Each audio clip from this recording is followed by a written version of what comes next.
શહેરમાં સુરક્ષાની વાતો વાગોળતી અમદાવાદ પોલીસની અસલિયતનો ચહેરો બહાર આવતો કિસ્સો શહેરના બાપુનગર વિસ્તારમાં બન્યો। બાપુનગરના શ્યામ શિખર રોડ પર એક ભાઈ બહેન જ્યારે પુસ્તક લેવા માટે જઈ રહ્યા હતા તે દરમિયાન ભવાની ડાઇનિંગ હોલ પાસે બાઇક પર બેઠેલા બે યુવાનોએ તેની છેડતી કરી। જો કે કિશોરીના ભાઈએ આ બંનેને અટકાવ્યા તો તેઓએ તેને મારવાનું શરૂ કર્યું। ત્યારબાદ ભવાની ડાઇનિંગ હોટલમાંથી 5 થી 7 જેટલા યુવાનો લાકડીઓ સાથે લઈને આવ્યા અને યુવકને ઢોર માર માર્યો। ચોંકાવનારી બાબત તો એ હતી કે કિશોરીએ પોલીસ કંટ્રોલ રૂમમાં ફોન કર્યા બાદ 30 મિનિટ સુધી પોલીસ ઘટના સ્થળે પહોંચી જ નથી। જ્યારે આ યુવકને સિવિલ હોસ્પિટલમાં લઈ જવામાં આવ્યો ત્યારે હોસ્પિટલના સત્તાધીશો દ્વારા પણ તેમની સાથે અન્યાય થઈ રહ્યો હોય તેવું જોવા મળ્યું હતું।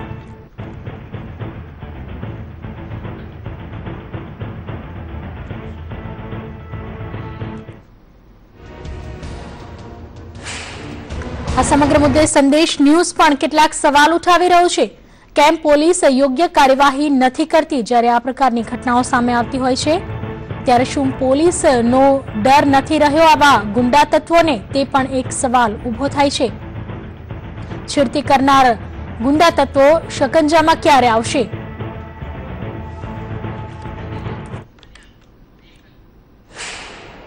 મારા પુસ્તક લેવા માટે જતા હતા અને એક બે છોકરાઓએ પહેલા મારું નામ લીધું એટલે મારા ભાઈએ એમ પૂછ્યું કે તમે શું બોલ્યા, તો આઈને સીધા બે મારા ભાઈને મારવા માંડ્યા। અને પછી અંદરથી ભગવતી ડાઇનિંગ હોલ વાડીલાલ પાર્કની બાજુમાં એ હોટલ છે, ત્યાં બધા ભાઈઓ આવવા માંડ્યા બહાર અને લાકડી લઈને આવવા માંડ્યા। 10 જણા બધા ભેગા થઈને મારા ભાઈને મારવા માંડ્યા અને મારો ભાઈ એકલો કોઈ બી એક બી વ્યક્તિ મારા ભાઈને બચાવવા માટે ના આવ્યું।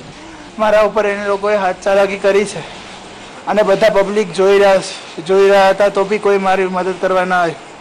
મેં કોઈ પોલીસને ફોન કરવાની પણ માં કરી પણ કોઈએ ના કરી અને કોઈ 108 બી ના બોલે। અમે અમારા ફોન પરથી પોલીસને ફોન કર્યો અને 108 બોલે। આ મુદ્દે જોડાઈ રહ્યા છે અમારા સંવાદદાતા મિતેશ ગોહિલ। મિતેશ, છેડતીનો આજે સમગ્ર બનાવ બન્યો છે। એક બાજુ પોલીસ કંટ્રોલ રૂમમાં ફોન કર્યો પરંતુ 30 મિનિટ સુધી પોલીસ નથી આવતી અને માર ખાતા આ યુવકની કોઈ મદદ પણ નથી કરતું। કહી શકાય કે કાયદાનો કોઈ જ ડર નથી રહ્યો। અને હવે જો વાત કરીએ તપાસ કઈ દિશામાં આગળ વધી રહી છે?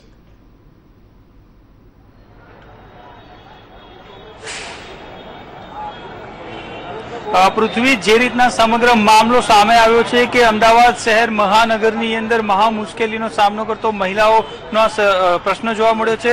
સાથે સાથે વાત કરીએ કે મહિલા સુરક્ષાની જે વાતો થઈ રહી છે, મહિલા સશક્તિકરણની જે વાતો થઈ રહી છે અને પોલીસ દ્વારા જે સુરક્ષાના દાવાઓ કરવામાં આવી રહ્યા છે, આ તમામ દાવાઓ પોકળ સાબિત થઈ રહ્યા હોય આ એક કિસ્સાને સામે આવતા જ લાગી રહ્યું છે। મહત્વની વાત એ છે કે બાપુનગર વિસ્તારની અંદર જે બનાવ બન્યો છે કે ભાઈ અને બેન જ્યારે મોડી સાંજે શ્યામ શિખર આ વિસ્તાર જે આવેલો છે ત્યાં ખરીદી કરવા માટે નીકળ્યા અને પરત ફરતા સમયે જ જે ભવાની ડાઇનિંગ હોલ આવેલો છે તે ભવાની ડાઇનિંગ હોલ પાસે બાઇક પર બેઠેલા બે શખ્સો દ્વારા જે કિશોરી હતી તેની છેડતી કરવામાં આવી હતી અને બાદમાં તેના ભાઈને જે મારવામાં આવ્યો હતો અને હોસ્પિટલ ખસેડવામાં આવ્યો હતો। હાલ જો પોલીસની કામગીરીની વાત કરીએ તો અત્યાર સુધી પોલીસે માત્ર ફરિયાદીની ફરિયાદ લીધી છે અને જે હોટલ માલિક છે જે ભવાની ડાઇનિંગ હોલ વાળા છે તેના માલિક અને બે અન્ય શખ્સો સામે જ ફરિયાદ કરી છે।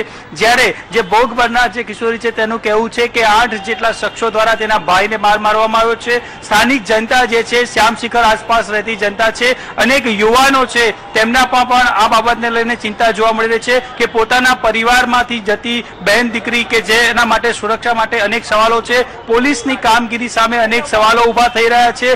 પોલીસ દ્વારા અનેક જે સુરક્ષાના દાવાઓ કરવામાં આવી રહ્યા છે તે તમામ દાવાઓ અમદાવાદ શહેર પોલીસના પોકળ સાબિત થઈ રહ્યા છે।